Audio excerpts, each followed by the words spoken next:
Police are this evening investigating the murder of a 22-year-old man who was shot dead in a cemetery in Tottenham early this morning. Officers were called shortly before 8 o'clock. Simon Harris is there for us. Simon, what more do we know? Geraint, at 7 minutes to 8 this morning, somebody heard gunshots and dialled 999. The police scrambled armed officers and launched their helicopter, but it was an ambulance crew which found the body of a 22-year-old man inside the cemetery. He'd apparently been shot dead. The police don't know the motive for the killing at this stage. The cemetery gates at that time of the morning were shut. But local people say it's a regular haunt for drug dealers. One described it to me as a drug supermarket. Well, it's been known for, drugs.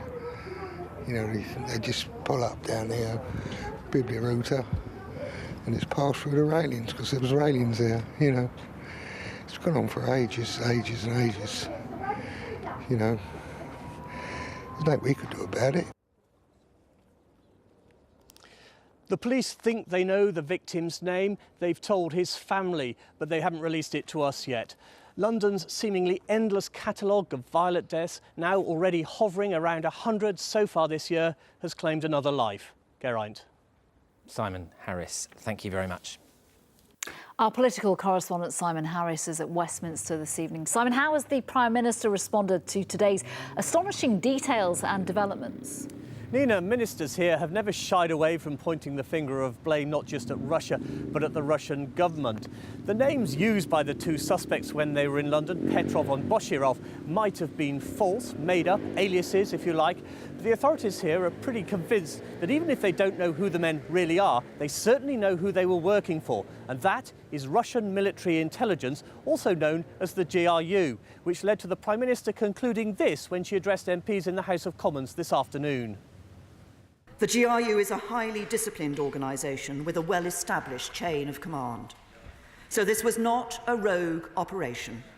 It was almost certainly also approved outside the GRU at a senior level of the Russian state. Russia's ambassador to London isn't in the country at the moment, but another senior diplomat from the embassy, the chargé d'affaires, was summoned to the Foreign Office to be told in no uncertain terms that Britain expects Russia to account for its actions. Nina, I don't suppose anyone at the Foreign Office is holding their breath on that. Simon Harris, thank you very much. Thank you.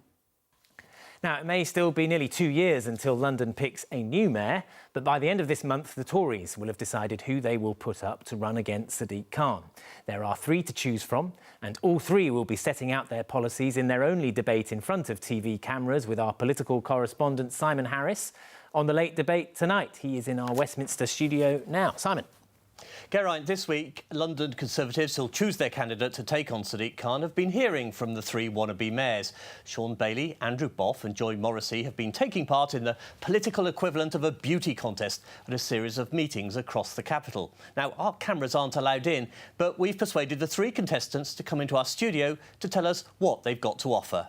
I want to see a London where criminals are under pressure, not communities, and I have the right policies and the right experience to deliver that. I want to put a roof over young Londoners' heads so they can afford to buy in the future and afford to rent today. I'm a working mother. I'm someone who's just sometimes struggling to get by. I'm a private renter. I understand what it's like to live in London and to feel the burn of living in the capital. I'm a tax-cutting Tory, and I've proven that to the world when I was leader of Hillingdon Council.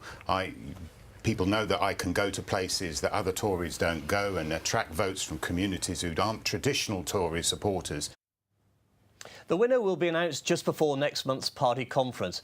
We'll also be talking to Mike Gapes, the East London MP who threatened to resign from Labour because of anti-Semitism. That's the Late Debate here on ITV tonight at 10:45. See you later, Simon.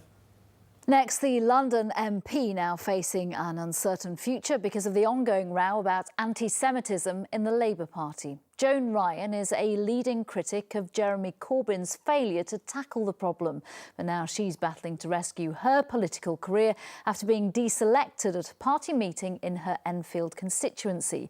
Our political correspondent Simon Harris reports. Joan Ryan is the latest London MP to find herself a victim of Labour's bitter infighting.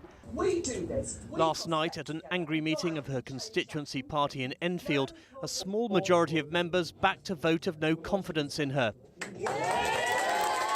Somebody filmed the meeting on a phone and passed the pictures to the Iranian TV station Press TV. I was targeted because I'm chair of Labour Friends of Israel. I was targeted because I've stood up to anti-Semitism. And I said last night, I can do no different. These are my values and I will do no different. How much do you blame Jeremy Corbyn? Well, you know, I think the party faces a choice. We're at a bit of a crossroads.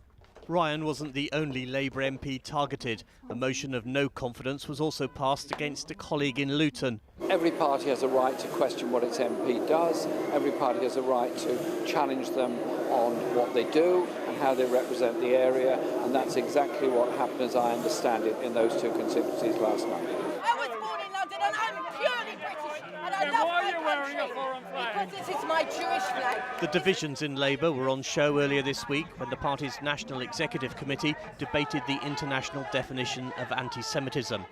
Mike Gapes is another London MP who's been left bruised by clashes with the left, as he told ITV.